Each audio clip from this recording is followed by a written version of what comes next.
Muito bem, essa narrativa ela não sai do nada, é produzida, evidentemente, por escritores, não é isso? Agora, toda e qualquer narrativa histórica, ela começa como narrativa ficcional.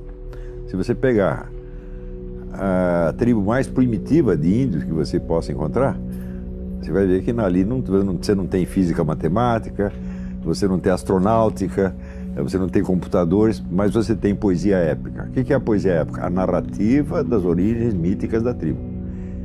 Essa narrativa não precisa corresponder à realidade histórica, ponto por ponto, mas ela vai dar um senso de orientação temporal. Isto é uma coisa que se opera no nível da imaginação, da fantasia. Quer dizer, que se a fantasia não tem um senso geral de orientação no tempo, a narrativa não adianta. Isso quer dizer que é inútil você tentar corrigir uma narrativa falsa com obras de história. Você tem que começar com obras de ficção, romance, conto, teatro, cinema. Aí você cria o arcabouço imaginário e, em seguida, a narrativa histórica, propriamente dita, que, vamos dizer, cuja estrutura é similar à da ficção, aí se torna compreensível. Isso aí eu assinalei na última aula do curso Cultura e Política, curso da Guerra Cultural.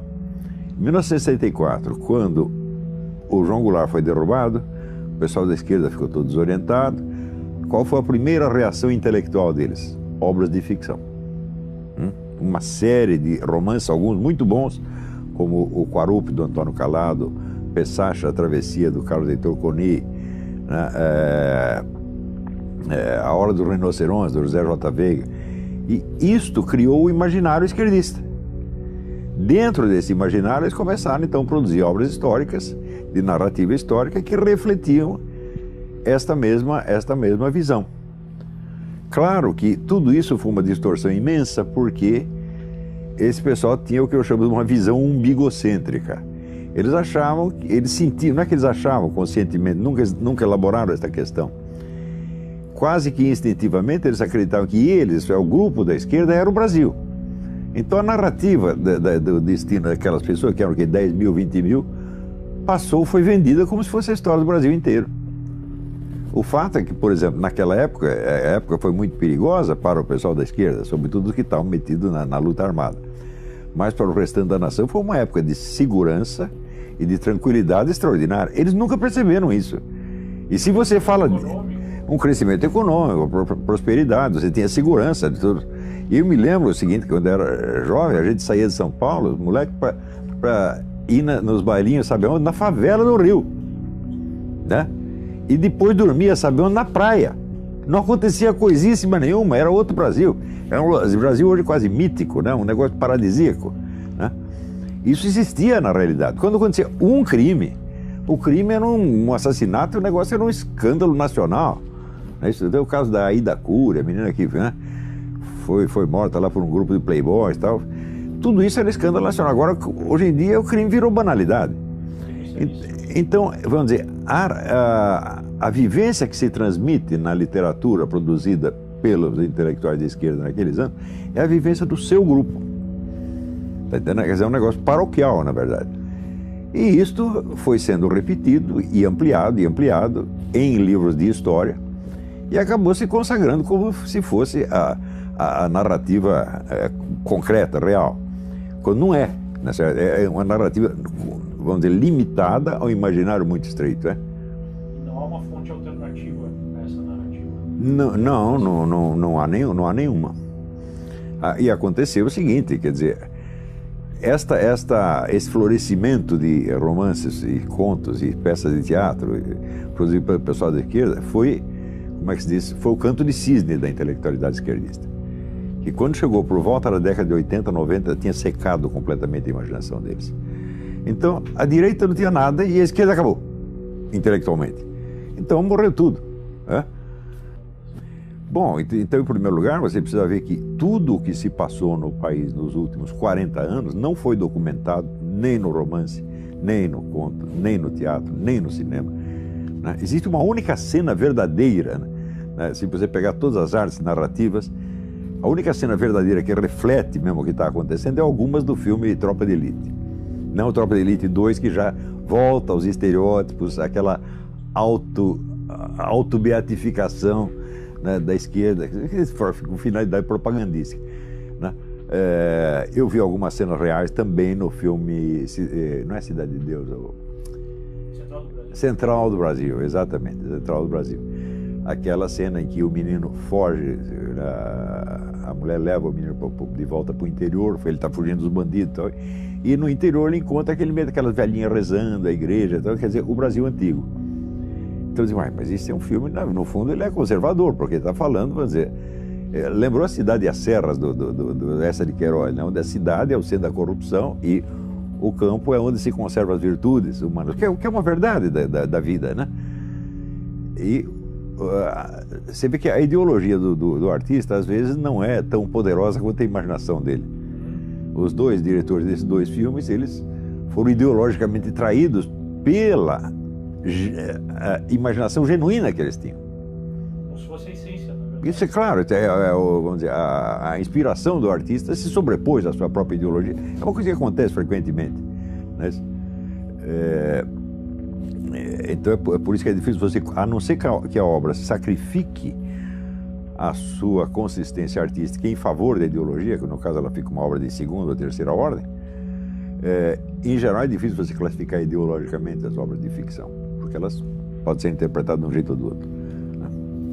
Então, de uma certa forma, nós precisamos reconstruir essa narrativa. Sem sombra de dúvida, nós precisamos começar a produzir romances que... Veja, as transformações, se você compara assim, a riqueza da reação literária da esquerda ao golpe de 64, né, com o deserto que nós temos, deserto literário dos últimos 40 anos, e você compara assim, o que é um golpe militar comparado com todas as mudanças sociais, econômicas, psicológicas que houve nos últimos 40 anos? É nada. E, no entanto, vamos dizer, o golpe militar suscitou toda aquela literatura.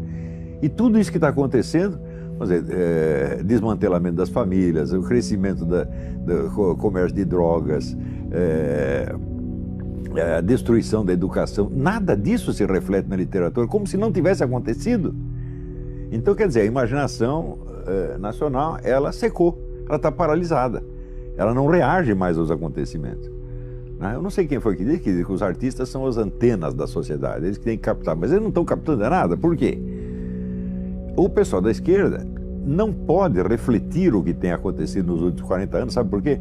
Porque eles são os autores do que está acontecendo. Não são os que estão sofrendo as consequências. Eles não são os que estão sofrendo as consequências, eles não sofrem consequências nenhuma, está ótimo para eles, né?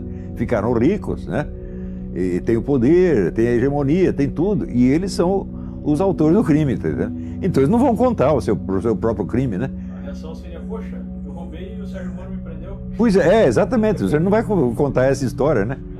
Só porque eu roubei, o nego me prendeu, que coisa feia, né? Então, eles, ademais, tem um outro fator externo, que é a crise da intelectualidade esquerdista mundial, que essa também secou. Se você perguntar quantos intelectuais sérios existem na esquerda mundial, eu vejo aí o David Harvey, o Antônio Negri, né? Em parte o Zizek, ele não é um palhaço, mas ele é doido, tá certo? O Emanuel Wallerstein tem uns 5, né? Então acabou. Se você for na década de 60, tinha 100, 200, 300, né? Aí a gente chega na era que o Bob Dylan ganhou o Prêmio Nobel de Literatura. Exatamente, né? Então, não há alternativas. Pelo menos há menos alternativas do que havia. Eu vou lançar campanha Prêmio Nobel para o Zeca Pagodinho, né? Chega de imperialismo cultural, por que Bob Dylan? Zeca Pagodinho, né? Mas para isso, é preciso que o sujeito seja um artista mesmo. Um artista é um sujeito que tem a sensibilidade para a realidade concreta. Quer dizer, a imaginação dele é excitada pela realidade, não por estereótipo. Pela ideologia. Agora, se o sujeito aos 17 anos já meter um monte de slogan ideológico na cabeça dele e ele vai ver tudo daquele jeito, acabou. Ele pode produzir obras de arte, mas serão obras de arte, vamos dizer, obras de propaganda apenas. Não entram na história da literatura, não fazem parte da literatura. Acontece que mesmo no tempo em que o Brasil tinha uma produção literária considerável, ela ainda não refletia devidamente a história do país. Você tem rombos, buracos, hiatos, abismos inteiros, tá certo? Por exemplo, eu não entendo porque nunca se fez uma peça de teatro sobre a independência, o drama da independência, ou o drama da abolição da escravatura, ou, sei lá, a ruptura entre Zé Bonifácio e Dom Pedro I. Você tem um monte de situações humanas, né, riquíssimas, que nada foi explorado. Nada foi explorado por quê? Porque a esquerda, ela dispunha, nos anos 60, ela dispunha eu distingo entre hegemonia intelectual e hegemonia cultural. Hegemonia cultural é simplesmente o domínio das instituições, dos canais, etc. A hegemonia intelectual é o sujeito ter uma concepção abrangente que engole as outras, de modo que todo mundo acaba falando a linguagem dele porque não há outra. A esquerda, nos anos 60, ela tinha ainda hegemonia intelectual, né? Então todo mundo acabava mais ou menos pensando como eles. E certos episódios da história nacional absolutamente não interessavam para eles, não diziam respeito a eles, não era estrategicamente não valia nada para eles, tá certo? Então eles só destacavam aquilo que servia para as finalidades deles, né? Naturalmente contando a história de acordo com os estereótipos marxistas consagrados, né? A luta de classes, a escravidão, etc, etc. E nunca com uma visão concreta da realidade. Para você encontrar cenas reais mesmo da história do Brasil na nossa literatura é muito difícil. Você encontra cenas da sociedade. Quer dizer, muitos escritores pegaram a vida real da sociedade brasileira. Você vai ver o Graciliano Ramos, Lins do Rego, tudo. Pegaram coisas reais da vida popular. Mas da história não. Tá certo? Quer dizer, os romances históricos que nos sobraram não são de grande valor. Não quero dar nome de escritor para não porcalhar a memória deles. Mas os romances históricos não são de boa qualidade. Nós não temos nenhum romance histórico grande. Não existe um Guerra e Paz brasileiro, por exemplo, né? E assunto não falta. Na Guerra do Paraguai, a Batalha de Guararapes, que criou o Brasil nasce na Batalha de Guararapes, né? A Guerra do Paraguai, que é onde, por assim dizer, o Brasil moderno nasce da Guerra do Paraguai, foi o primeiro instante onde você vê uma consciência popular unificada. Você vê que na Argentina morreu mais gente no fronte interno lutando contra o recrutamento militar do que na guerra. E no Brasil foi o contrário, a população em peso apoiou o esforço guerreiro. Então é o primeiro momento onde você vê um sinal vivo de consciência nacional. De uma identidade. Uma identidade. Ora, se você perguntar assim, qual é o livro que mais fez sucesso sobre a Guerra do Paraguai? Foi o livro do Júlio José Chiavenato, né? Genocídio Americano, que é um livro mentiroso do começo até o fim, só contra o governo imperial, que depois foi totalmente desmoralizado por um historiador de verdade, que é o Francisco Doratiotto, no livro Maldita Guerra, que esse é um livro pesquisado, sério, que tem o triplo do tamanho do Chiavenato. Mas olha, eu quando li o livro do Chiavenato, eu acreditei. E foi a última, daí eu prometi, é a última vez que eu acredito em esquerdista. Porque depois eu li o livro do Doratiotto e falei, mas olha, o cara me fez de trouxa, porra, de novo, apresentando a Guerra do Paraguai como se fosse um genocídio praticado pelo governo imperial brasileiro, quando não foi absolutamente nada disso. Pior, apresentando assim, que o governo brasileiro fez a guerra para atender a interesses do Banco Rothschild. Ué, o governo brasileiro pediu um dinheirinho para o Banco Rothschild no fim da guerra. O Rothschild nem sabia a propósito de que era a guerra, né? Ignoraram totalmente. O imperialismo inglês não tinha nada a ver com isso, né? E lê o livro do Doratiotto, você vai ver que tudo que o Chiavenato escreveu é tudo mentira da primeira à última página.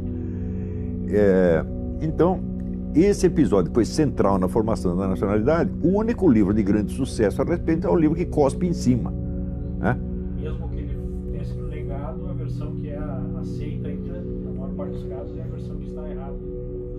Eu não sei como está hoje. Eu não posso esquecer que eu estou longe do Brasil há mais de 10 anos, né? Eu não sei o que o pessoal pensa hoje sobre a Guerra do Paraguai. Eu sei sobre o que pensa dos assuntos que estão em efervescência no dia a dia. Mas a visão histórica retroativa. Nas escolas é contado que a Guerra do Paraguai atendeu a interesse inglês que queria... Então, a mentira do Chiavenato continua vigorando, tá certo? Agora, você vê, quem foi que inventou o Brasil? Foi Dom João VI. Dom João VI transfere a sede do Império para o Brasil e aquilo que era apenas uma colônia se torna a sede do Império, meu Deus do céu. Então vira um país. Daí ele cria o Banco do Brasil, cria os portos, o ensino superior, etc. Toda a infraestrutura brasileira foi Dom João VI começou. Fizeram um único filme sobre Dom João VI, que é um filme que é um esculacho, é uma sátira grotesca, que é o filme daquela menina Carla Camurati. Ora, se houvesse 200 filmes sobre Dom João VI, glorificando o herói nacional, é justo que haja também um de sátira tirando o pelo dele, mas se o único que faz é o de sátira, então isso aí é um país que está cuspindo na sua própria cara. Traçando inclusive ele como um covarde que fugiu. Exatamente. Olha, o melhor pronunciamento sobre Dom João VI foi o de Napoleão no leito de morte, dizendo: olha, o que acabou com a minha carreira foi aquele português. Dom João VI foi de uma inteligência estratégica imensa. Tá certo? Não sei se era um cara covarde, mas olha, inteligente ele era e foi um bom governante. É o cara que fundou o Brasil. Agora, pior, o filme da Carla Camurati foi feito com o dinheiro do Banco do Brasil que Dom João VI fundou. Quer dizer, isso é a definição do cuspir no prato em que comeu. Quer dizer, você tem um masoquismo brasileiro. Uma coisa típica brasileira. Exatamente. Né? E nós damos ouvidos a pessoas que só querem achincalhar com o país, porque elas acham que elas representam um país melhor do futuro, que elas nunca vão precisar fazer. Quer dizer, vive de crédito do futuro. O Brasil é o país do futuro. E o Brasil fica sempre sendo o país do futuro, são as promessas do Lula. Sempre quem essas pessoas que eles idolatram? Por exemplo, Carlos Marighella. Qual foi a grande obra do Carlos Marighella? Fazer uma guerrilha absurda e fracassada. Qual é a contribuição dele para a nacionalidade? Zero. Inclusive o Wagner Moura quer fazer um filme sobre ele. Não estava conseguindo verbo. Zero. Né? Então, os tipos que eles adoram são esses. Quer dizer, é uma visão invertida mesmo. Eu já disse que a mentalidade revolucionária se define pela inversão. Então, ele só reconhece o bem sob a forma do mal. Só reconhece o heroísmo sob a forma da covardia. Veja, o grande herói que eles consideram, Fidel Castro, Che Guevara, são caras covardes, porra. Fidel Castro nunca participou de batalha nenhuma. Ele mandava os outros na frente e ele ficava atrás. O Che Guevara, a única vez que ele se feriu numa batalha foi um tiro que ele deu nele mesmo. Não sabia manejar automática e acertou a própria mão. Isso foi o único ferimento que ele levou. Agora, dar tiro em prisioneiro amarrado, ele adorava. Quer dizer, que tipo é esse? Né? É o tipo do cara que diz: você me empresta o Che Guevara 5 minutos, eu dou um cacete nele aqui dentro, faço ele chorar aqui dentro, pedir pinico. Esse cara não vale nada, né? Não tem sequer valentia física. Eu conheço pessoas na esquerda que têm valentia física, eu já vi. Né? Zé Dirceu tem valentia física, eu fui testemunha disso 50 anos atrás. Rui Falcão tem valentia física. E ainda existem esses tipos, mas são tudo septuagenários ou octogenários. O resto agora é um bando de frouxos, você está entendendo? Da Segunda Guerra, a participação do Brasil na guerra foi honrosa. Você vê que os soldados que foram para lá, os americanos ficaram impressionados. Falaram: esses caras são loucos, eles não têm medo de nada. Eles iam, metiam as caras e tiveram um desempenho belíssimo lá. E isso foi também um momento de unidade nacional, quando os caras voltaram da guerra. Você vê, quando a canção do Expedicionário, composta pelo Guilherme de Almeida, que pessoalmente era um frouxo, mas como poeta tinha uma bela imaginação. O que é a canção do Expedicionário? Ele pegou versos de canções e poesias populares no Brasil, costurou todos, dando um senso de unidade nacional. Ele mistura lá um trecho do Zé de Alencar com um samba, tá entendendo? Com a musiquinha do Rio Grande, e costurou e deu um senso de unidade. Aquilo é o símbolo da unidade nacional. Né? Agora, são estes momentos que formam a nacionalidade. O que é o senso da nacionalidade? É a memória dos grandes feitos realizados em comum, onde todo o povo sente que está participando. É isso que é, vamos dizer, a identidade nacional.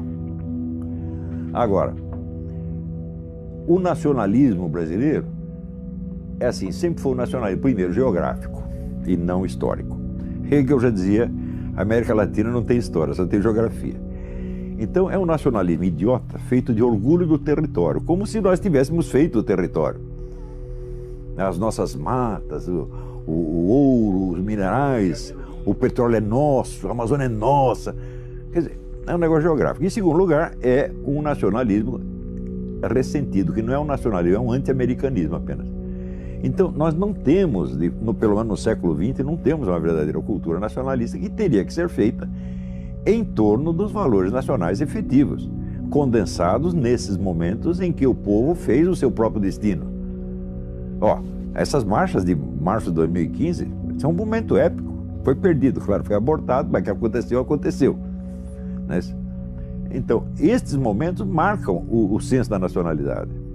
Não, a República foi uma palhaçada, desde o início. Ó, você vai lá no Rio de Janeiro, você olha o Paço Imperial, que é onde morava o imperador, e depois você vai olhar o Palácio do Catete. O Paço Imperial, o que é? Uma velha casa de fazenda, onde o imperador morava com toda a modéstia, sem gastar dinheiro público. Fizeram a República, daí os generais, não, vamos comprar um palácio, vamos ser os gostosões. Começaram a gastar dinheiro público, começou a corrupção desgraçada, que no Império não tinha, tá certo? E o Brasil caminhou de golpe em golpe, de revolução em revolução, e nunca mais estabilizou, não teve 5 anos seguidos de democracia e de ordem, meu Deus do céu. Então você quer saber o que foi a República? Uma bela porcaria, Claro, eu não sou idealizador da monarquia. A monarquia fez erros monstruosos, né? E, em primeiro lugar, a perseguição à Igreja Católica. A Igreja Católica no Brasil, no século XIX, era corrupta, todo padre tinha 3, 4 amantes, né? Os filhos do padre, personagem popular. Tá? Chega um sujeito, um núncio apostólico, quer botar ordem no coreto, o que o governo faz com ele? Põe na cadeia, pô. Foi o Dom Vital. Quando teve a independência, o Brasil tinha 3.000 monges. Quando chegou no dia da República, tinha 8. O governo imperial não deixava os superiores das ordens religiosas fiscalizar o que estava acontecendo dentro, não deixava fundar novas escolas religiosas. Isso, a igreja estava acabando. A República veio de um acordo entre a igreja e uma parcela da maçonaria, porque ali era todo mundo maçom, o imperador maçom, o republicano era maçom, todo mundo maçom. Então tem uma briga interna na maçonaria e a igreja se aliou com uma parte e apoiou a República. Né? Então, de apoio à igreja foi um tiro no pé, evidentemente um tiro no pé. Não é isso? Então, nós podemos dizer que muito do que a gente vê hoje na política brasileira surgiu ali. Claro. Você dificilmente encontra no Brasil algum político, algum estadista que tenha uma visão integral do Brasil. Geralmente a visão é paroquial, ele vê um pedacinho que é a classe dele, o grupo dele. Como pessoa da esquerda, ele só vê o seu próprio umbigo. Ninguém procura captar o Brasil inteiro. Né? Para isso, evidentemente, você não precisa ter viajado o Brasil inteiro. Um pouco de imaginação basta, e um pouco de estudo basta, para você entender como é que as pessoas sentem. Né? Você vê, por exemplo, você vai no Rio Grande, o Rio Grande tem uma certa consciência histórica. Sabe por que eles têm a consciência histórica? Porque a sua história foi condensada numa grande narrativa épica que é do Érico Veríssimo, O Tempo e o Vento. Então, não é obra de história, é uma obra de ficção, mas é a epopeia do Rio Grande. Todo gaúcho leu isso e ele tem isso na memória. Então, você vê, até eu, quando ia no Rio Grande, eu ouvia os caras cantando no Rio Grande, eu mesmo me emocionava, porque eu me sentia participando da história. Agora, tem isso em São Paulo? Tem isso no Rio? Já não tem mais. O Rio tinha, acabou. Estado nenhum tem esse senso de unidade histórica. Nem em Minas Gerais você encontra muito isso mais. Sobrou só no Rio Grande. A unidade, a concentração do poder substitui o senso de identidade nacional, meu Deus do céu. Quer dizer, se não existe uma unidade de sentimentos no povo, alguém tem que criar uma unidade artificial e impor. Por exemplo, Brasília. Brasília é uma aberração total. Brasília matou o Brasil. Né? Eu considero o Juscelino Kubitschek uma das maiores bestas quadradas que já houve na história do Brasil. Porque o Rio de Janeiro, ele era a síntese do Brasil. Se você pegar, por exemplo, a literatura brasileira, ela é toda feita de sujeito que saiu do Amazonas, do Ceará, do Rio Grande, aí foi parar no Rio. E aí no Rio você tinha o diálogo entre várias culturas do Brasil. Né? Quando mudou para... Claro, claro. Agora mudou para Brasília, criaram lá um tipo de arquitetura que torna uma manifestação popular quase impossível, porque está longe e os edifícios são dispostos de tal maneira que o povo não tem sequer acesso. Vocês viram isso em março de 2015, não é isso? Agora, se o governo estivesse no Palácio do Catete, ele caía em 24 horas. Tá entendendo? Então criaram uma capital para ser uma ditadura. Existe um livro feito por 2 arquitetos soviéticos, cujo nome não me ocorre agora, são 2 nomes complicados, que chama Cidade Comunista Ideal. É o modelo de Brasília. E foi isso que eles fizeram lá. Quer dizer, você chama um negro comunista para fazer a capital do país. Ele vai fazer o quê? Uma arquitetura comunista, evidentemente. E acabou virando um símbolo nacional pela falta de outros símbolos nacionais. É um falso símbolo nacional. Brasília não condensa nada da nacionalidade. Você vê ali algum sinal da velha arquitetura brasileira? O grande arquiteto que condensa a arte da arquitetura brasileira é o Zanini, não o Niemeyer. O Zanini trabalha com material nacional, aliás, só lida com matérias-primas do local, tá certo? Então, quer dizer, este é o arquiteto que personifica o Brasil. Claro, existem outros, evidentemente, né? Eu gosto muito do Marcos de Vasconcelos, tem vários arquitetos notáveis, mas o Niemeyer não é um deles, né? A arquitetura Niemeyer, como a do tal do Vila Nova Artigas, arquitetura comunista, tá certo? Agora, a arquitetura comunista é arquitetura para um governo centralizador. Agora, quem está no governo? Não precisa ser os comunistas. Foram os militares que estão ocupando. Eles fizeram a capital e deram para os militares. E daí veio uma ditadura falando, mas vocês fizeram a capital para ser uma capital da ditadura, virou uma ditadura, pô. Bom, o golpe de 64, não houve um golpe de 64, houve 2. Né? Porque ela surge de um movimento popular imenso, ninguém mais aguentava o governo João Goulart, que realmente estava desmantelando o país. Então, fizeram o que foi até então a maior manifestação popular da história e derrubaram o governo com a promessa de fazer novas eleições em 6 meses. Depois de 6 meses, decidiram que era melhor ficar por lá mesmo. E ficaram 20 anos, meu Deus do céu. O que se espera que aconteça? Que eles saiam de lá com grande popularidade? Até que saíram, tiveram popularidade até o governo Médici. O presidente Médici, do qual se fala tão mal, ele na última semana de governo ele tinha 82% de popularidade. Depois com o Geisel e Figueiredo a coisa foi caindo. Quando eles saíram, não tinha popularidade nenhuma. Está todo mundo por aqui com eles.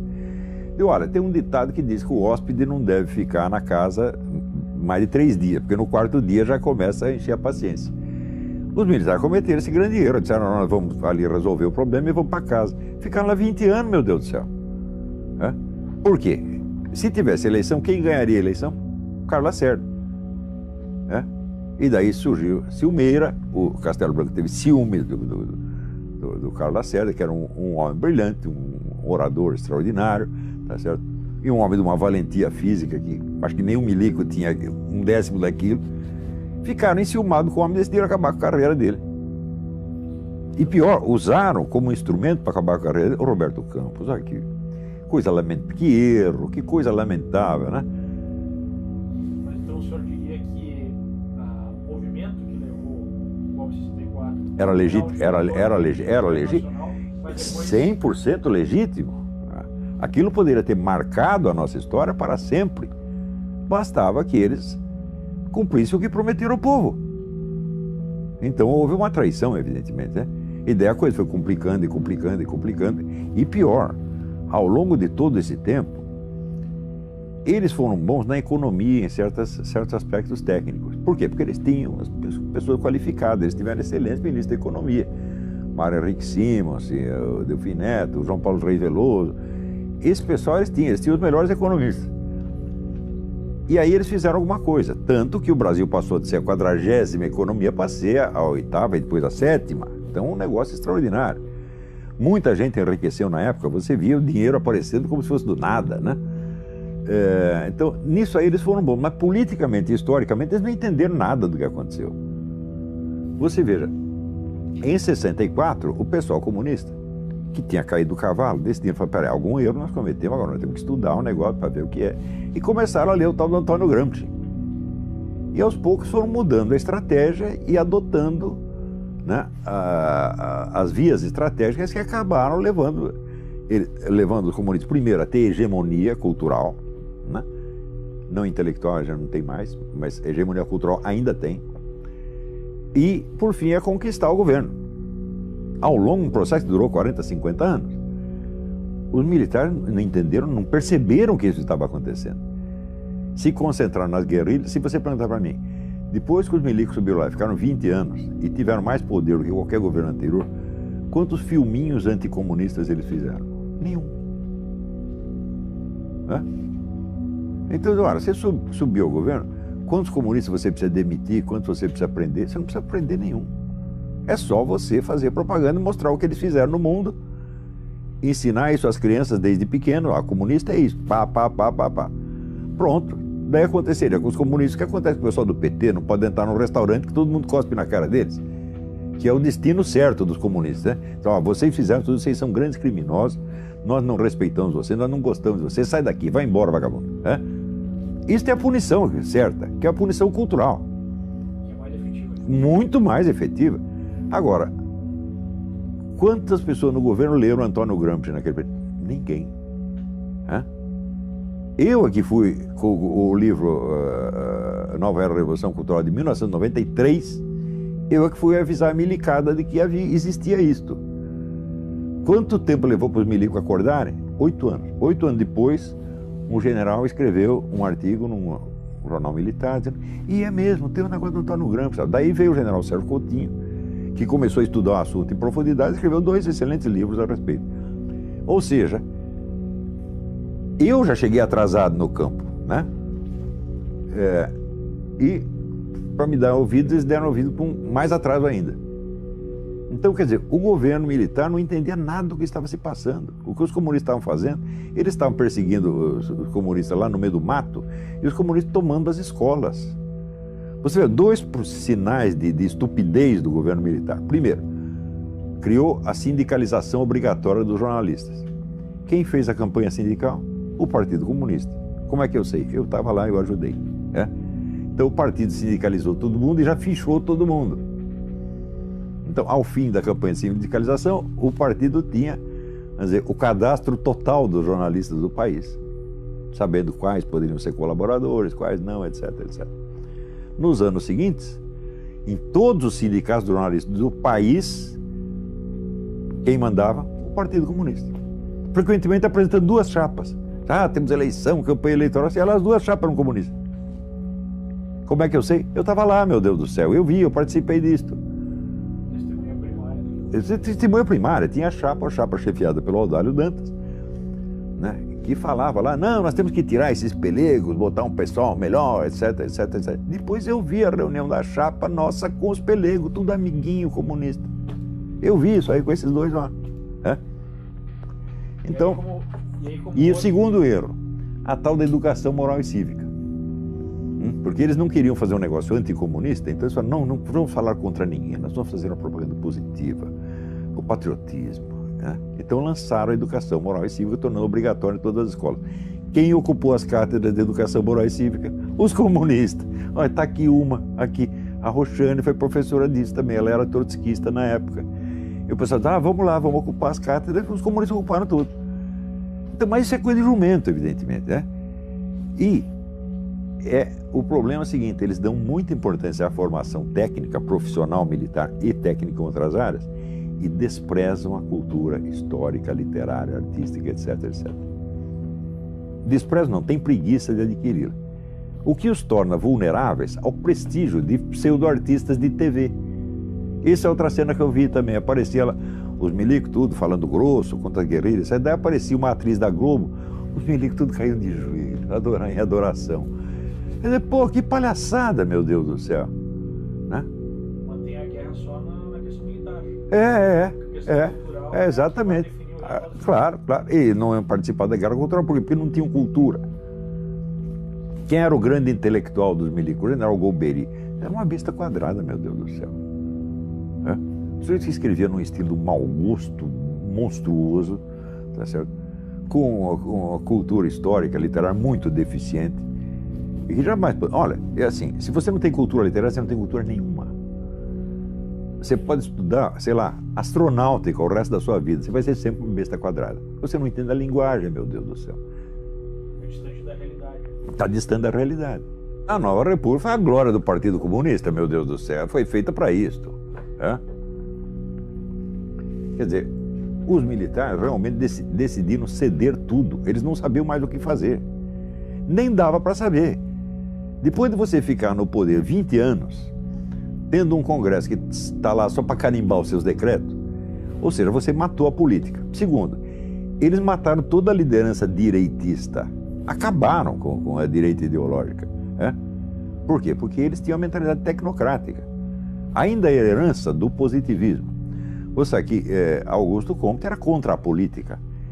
Ele achava que as questões têm que ser resolvidas por técnicos e cientistas, sem, vamos dizer, o debate ideológico. E os milicos acreditavam nisso, porque eram positivistas desde o tempo do Império. Sobrou essa mentalidade positivista na cabeça de pessoas que nem sabem quem é Augusto Comte. Você pega todos esses generais, quantos leram Augusto Comte? Nenhum, mas sobrou isso, né? Então, com essa mentalidade tecnocrática positivista, eles achavam que tinha que reprimir toda a atividade política e transformaram os políticos em simples office boys. Ora, enquanto isso, a esquerda estava se organizando, se fortalecendo e entrando num autoexame muito profundo. Os debates que eles tiveram em 64, 65, a respeito dos seus próprios erros históricos, etc., foi uma coisa muito séria. Se você lê os livros, por exemplo, pega o livro do Caio Prado Júnior, A Revolução Brasileira, que é o livro que praticamente condensa esse debate, você vê e você acompanha o Enio Silveira, que era o dono da Livraria Civilização Brasileira. Ele criou a revista Civilização Brasileira para ecoar esse debate. A revista era o órgão do debate interno da esquerda. Então, se você lê a coleção dos 12 primeiros números dessa revista, você vai ver a seriedade com que os caras se dedicaram a isso.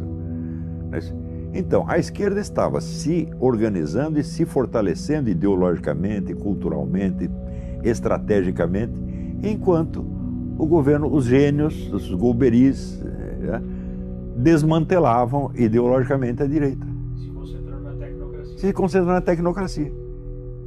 Então, quando os milicos largaram a rapadura, quem pegou a rapadura? A única força política que existia, que era a esquerda. E veio já com duas caras, como é próprio. Por que você acha que marxista, comunista, estuda dialética? Dialética é a arte de você pensar duas coisas ao mesmo tempo, nunca uma só. Então, quando se cria, por exemplo, o PT e PSDB, já foi com essa ideia. O Lula sintetizou isto há muitos anos atrás, quando ele disse: eu e o José Serra inauguramos uma nova modalidade de política. Qual é a nova modalidade de política? Nós dividimos o território. Você governa um pouco, eu governo um pouco, mas é sempre nós. E isso está em vigor até hoje. Quem foi o grande vencedor das últimas eleições? O PT caiu, quem subiu? PSDB. Ou seja, ainda continuamos, a velha divisão de território continua em vigor. A velha divisão de território continua em vigor. E o que disse o FHC a semana passada? O PSDB tem que se unir ao PT para bloquear o avanço da direita. Então, tudo o que foi feito contra o PT, contra o Foro de São Paulo, foi torcido para virar agora o quê? A favor deles e contra a direita, o que eles chamam de a direita. Que ele é terminantemente contra a prisão do Lula. Sim, certamente. Não começa com o comunismo, começa com o positivismo. O regime ideal do Augusto Comte era uma ditadura tecnocrática, uma ditadura apolítica, uma ditadura de cientistas e técnicos. Então, quando caiu o Império, você vê que no Império você tinha uma atividade política intensa. Você lê, por exemplo, o texto do Machado de Assis, O Velho Senado, onde ele descreve a sua experiência juvenil de repórter político, e você vê o nível das discussões na época. Veja o nível dos políticos que tinha na época, o Joaquim Nabuco, o Bernardo Pereira de Vasconcelos. Durante todo o Império você teve uma pleiade de grandes talentos na política. Na República já começa a cair o negócio. tá certo? E à medida que este projeto positivista vai se ligado aos militares, mas também absorvido pelo Getúlio Vargas. A ideia do Getúlio Vargas era exatamente a mesma, né? Quer dizer, o Getúlio Vargas fez o que os milicos tinham querido fazer, né? Ele procurava ser um governante apolítico. Se você perguntar qual é a ideologia do Getúlio Vargas, olha, eu te dou um doce se você conseguir descobrir. Você lê os discursos dele, a coleção em 5 volumes chamada Nova Política do Brasil, eu li inteiro, até agora não sei o que ele disse ali. Tinha a arte, né, do embromation, né? Então até o Ortega y Gasset, que conheceu bem a situação, dizia, olha, ele faz política de esquerda com a mão direita e política de direita com a mão esquerda, né? Então é um sujeito politicamente neutro. Tanto que o Brasil estava com um regime que era parecido com o fascismo e estava lutando contra o fascismo na Europa, né?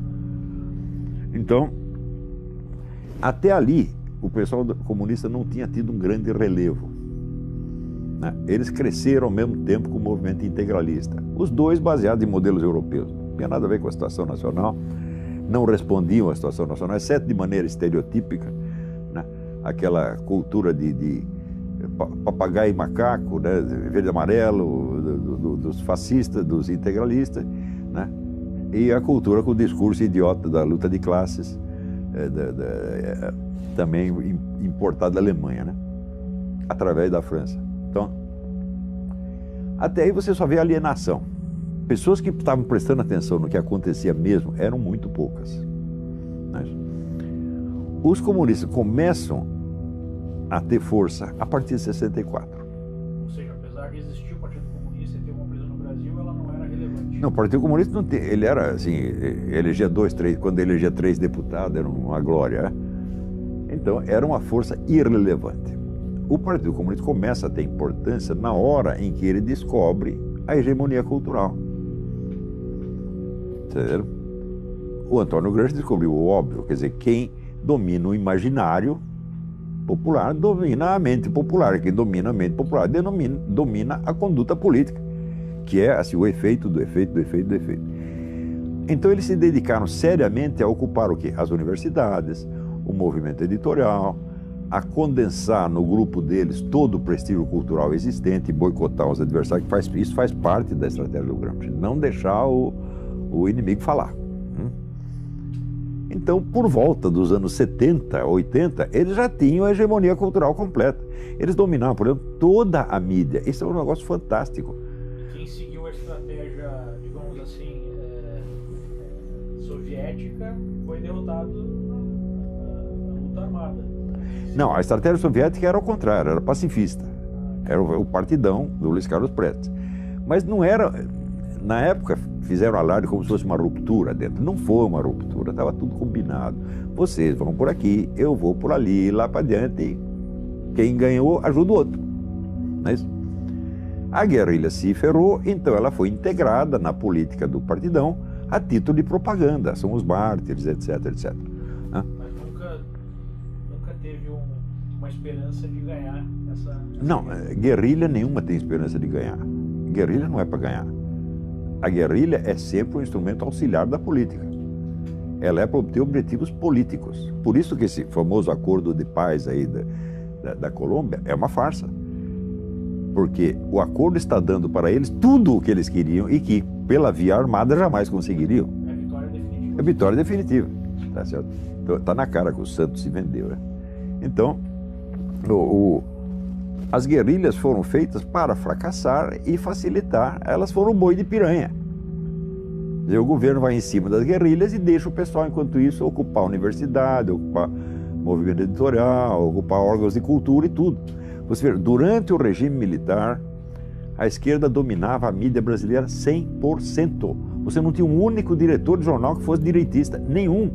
Para não dizer que não tinha nenhum, tinha 2 de um jornal experimental falido que foi a Folha da Tarde, que não vendia 3.000 exemplares. Só quem lia eram os diretores e as mães deles. O resto era tudo esquerdista. E eles dominavam, então, a grande mídia e, ao mesmo tempo, dominavam a mídia nanica alternativa, fazendo de conta que estavam contra a grande mídia, que eram eles mesmos, meu Deus do céu. Estou falando, esse negócio de raciocinar por 2 vias, isso é característica comunista. Você está combatendo um lado aqui, você não está vendo o outro. E, com isso eles fazem de trouxa liberal, conservador, todo mundo, né? E continuam fazendo. Então, qual era o meu ponto que você queria que eu... Não, é exatamente em que momento a introdução, tipo, fazendo um paralelo com... A entrada do Antônio Gramsci, no panorama mental brasileiro foi um negócio devastador. Foi esse o ponto marcante? Sem sombra de dúvida. O golpe de 64, tá certo? Deu a eles, vamos dizer, a chance desse reexame em profundidade, de uma reestruturação completa, que passou totalmente despercebida do governo. Porque esta não era a função, evidentemente. Então, você vê, um governante comunista que é eleito democraticamente num sistema democrático normal, ele tem a função dupla. Ele tem satisfações a prestar aos seus eleitores de modo geral e ao seu partido em especial. E as duas coisas são conflitantes, evidentemente.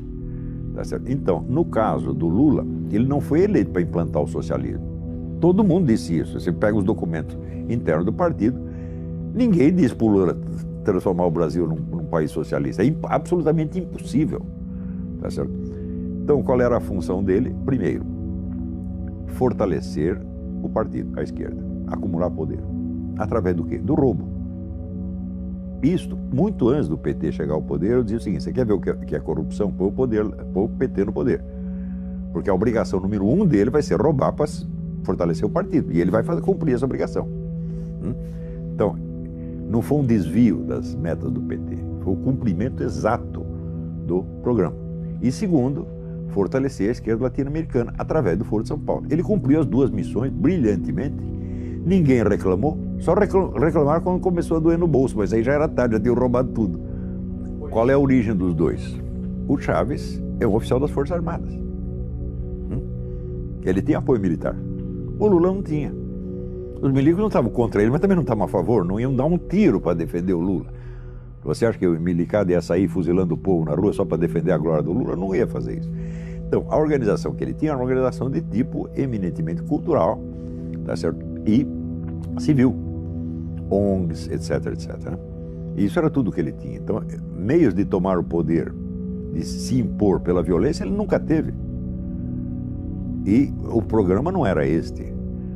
Você sabe que o pessoal que não entende, nunca estudou o assunto, acha que é o seguinte: o comunismo, o sujeito toma o poder e diz, agora é o comunismo, turma, agora toda a propriedade é estatal. Isso só na cabeça de jumento.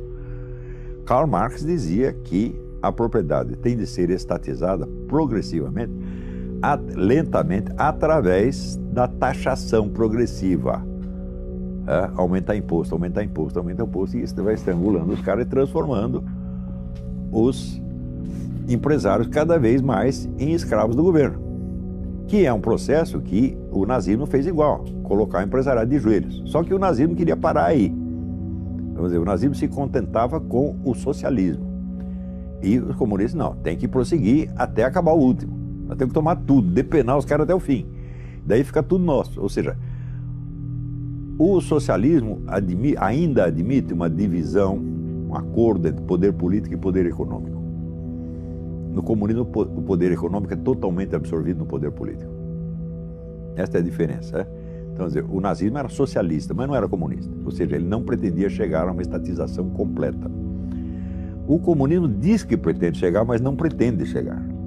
A estatização completa é uma cenoura de burro. Ela é impossível. O von Mises já demonstrou isso aí em 1920, no livro Socialismo, Análise Econômico-Sociológica. O raciocínio dele é muito simples. Se não existe mercado, as coisas não têm preço. Se não tem preço, não tem cálculo de preço. Se não tem cálculo de preço, não tem planejamento econômico, portanto não tem socialismo nenhum. Então, o socialismo só é possível se você conservar uma área residual de capitalismo bem grande, como na própria União Soviética se conservou. Hoje sabe-se que 50% da economia soviética, ainda sob o próprio Stalin, era economia privada, clandestina, mas que o governo tolerava. Tanto é que quando caiu o regime, tinha lá vários bilionários. Pois é, de onde surgiram os bilionários? Então, eles já estavam todos lá, ganhando muito dinheiro. Então, assim, não existe conflito entre capitalismo e socialismo, não existe nenhum. Capitalismo, sabe o que quer dizer capitalismo? Quer dizer economia. Só existe economia. Existe economia feudal, existe economia capitalista e existe economia fascista ou socialista, que é o meio a meio. É só isso que existe. Comunismo não existe. E não vai existir jamais. Ele não pode existir.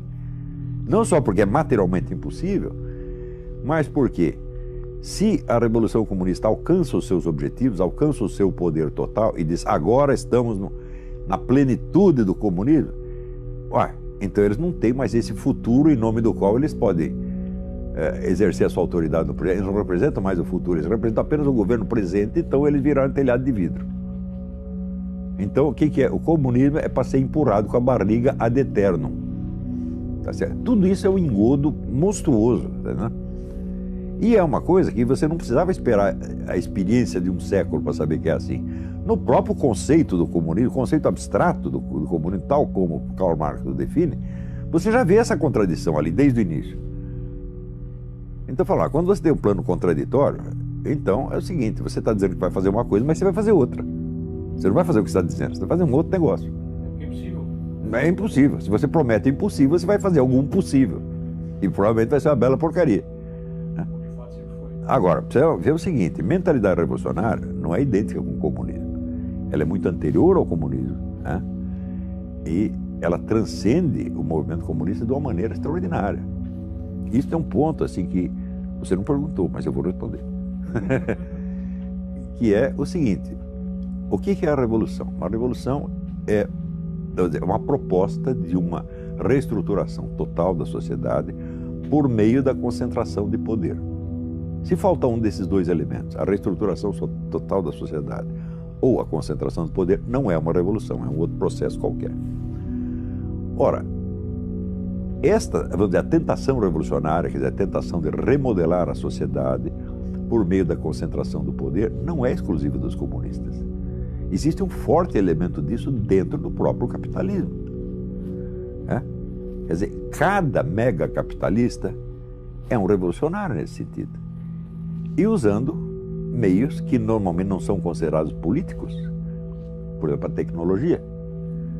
Você vê, esta semana está uma discussão, até o Stephen Hawking falou alguma coisa a respeito, que essas grandes empresas de informática estão querendo criar robôs que sejam mais capazes do que os seres humanos e mais fortes fisicamente do que os seres humanos.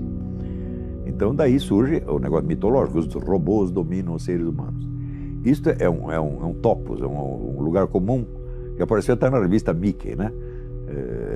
Mickey, Pato Donald falar disso. Mas é claro que quem vai dominar os seres humanos não são os robôs, são as empresas que os fizeram. São outros seres humanos, tá certo? Dominando através dos robôs. Vai ser tudo culpa dos robôs, evidentemente, né?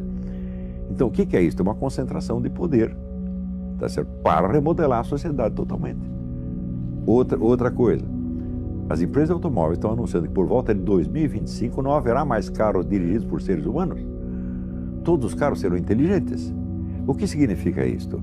Todos os carros estarão ligados a uma vasta central informática e essa central saberá para onde todo mundo está indo e ela poderá parar qualquer carro a qualquer momento. Stalin nunca teve essa ideia. Se contassem isso para o Stalin, dizia, oh meu Deus do céu, é isso que eu estou procurando. Então quer dizer que uma empresa capitalista pode realizar uma concentração de poder muito maior do que o socialismo jamais imaginou. E hoje, todos querem isto. Então voltamos ao Schumpeter, Joseph Schumpeter, economista austríaco. Diz o seguinte, quem vai liquidar o capitalismo não são os proletários, são os capitalistas. Já existe essa tecnologia, né, professor? Se pegar o próprio Google, ele tem acesso a um comportamento, a um nível. Eu vi uma palestra do diretor do Google, onde dizia: nós não queremos responder para as pessoas as perguntas que elas têm. Nós queremos responder para as pessoas as perguntas que elas nem sabem que elas têm. Sim. Porque com os dados que nós temos, nós podemos entender essa pessoa melhor do que ela mesma. Pronto. O que é isso aí? É o supra-sumo da mentalidade revolucionária. Então, veja, o problema dos liberais conservadores brasileiros é que eles estão sempre atrasados 50 anos. Eles ainda estão achando que o problema é assim, é a economia de mercado versus a economia estatizada. Eu falo, não, isso aí era o problema 50 anos atrás. Agora você tem outros meios de concentração de poder que passam por cima desta questão, tá certo? e soam como música aos ouvidos socialistas, né? Por que você acha que estas mesmas empresas, mesmos grupos empresariais, soltam o dinheiro para a esquerda a rodo? Porque estão fazendo a mesma coisa.